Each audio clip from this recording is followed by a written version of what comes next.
2. The Book Am Tuat, or Guide to Him that is in the Tuat. This book has much in common with the Book of the Two Ways. According to it, the region that lay between this world and the realm of Osiris was divided into 10 parts, which were traversed, once each night, by the sun god in the form which he took during the night.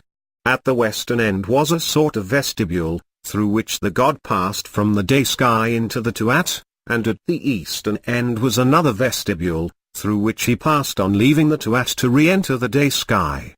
The 2 vestibules were places of gloom and semi-darkness, and the 10 divisions of the Tuat were covered by black night. When the sun god set in the west in the evening, he was obliged to travel through the Tuat to the eastern sky, in order to rise again on this earth on the following day. He entered the Tuat at or near Thebes, proceeded northwards, through the underworlds of Thebes, Abydos, Heracleopolis, Memphis, and Sais, then turned towards the east and crossed the delta, and, having passed through the underworld of Heliopolis, appeared in the eastern sky to resume his daily course from east to west. His journey so far as Memphis he made in a boat, which sailed on the river of the Tuat. At Memphis he left the boat on the river, and entered a magical boat formed of a serpent's body, and so passed under the mountainous district round about Saqqara. At or near Sais he returned to his river boat, and sailing over the great marine lakes of the delta reached Heliopolis. The sun god was guided through each section of the Tuat by a goddess who belonged to the district, and for the sake of uniformity the journey through each section was supposed to occupy an hour. The guiding goddess left the god's boat at the end of her hour, and the goddess of the next section took her place. The path of the god was lighted by fire, which the beings who lived in the various sections poured out of their mouths, and the attendant gods who were with them in his boat spake words of power, which overcame all opposition and removed every obstacle.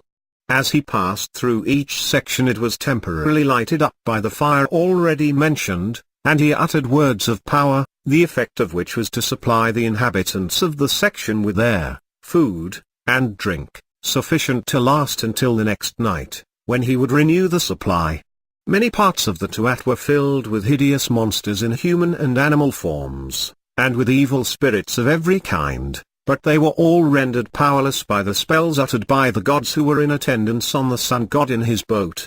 At one time in the history of Egypt it became the earnest wish of every pious man to make the journey from this world to the next in the boat of the Sunday, armed with words of power and amulets of all kinds, and relying on their lives of moral rectitude, and the effect of the offerings which they had made to the dead. Their souls entered the boat, and set out on their journey. When they reached Abydos their credentials were examined, and those who were found to be speakers of the truth and upright in their actions were allowed to continue their journey with the sun god, and to live with him ever after.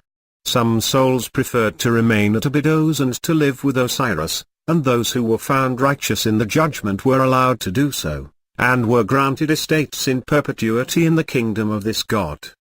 The Book Am Tuat describes the sections of the Tuat and their inhabitants, and supplies all the information which the soul was supposed to require in passing from this world to the next.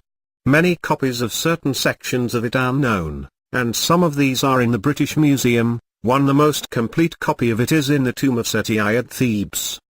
Footnote 1. See the massive stone sarcophagi of Nekhtonbus exhibited in the Southern Egyptian Gallery of the British Museum.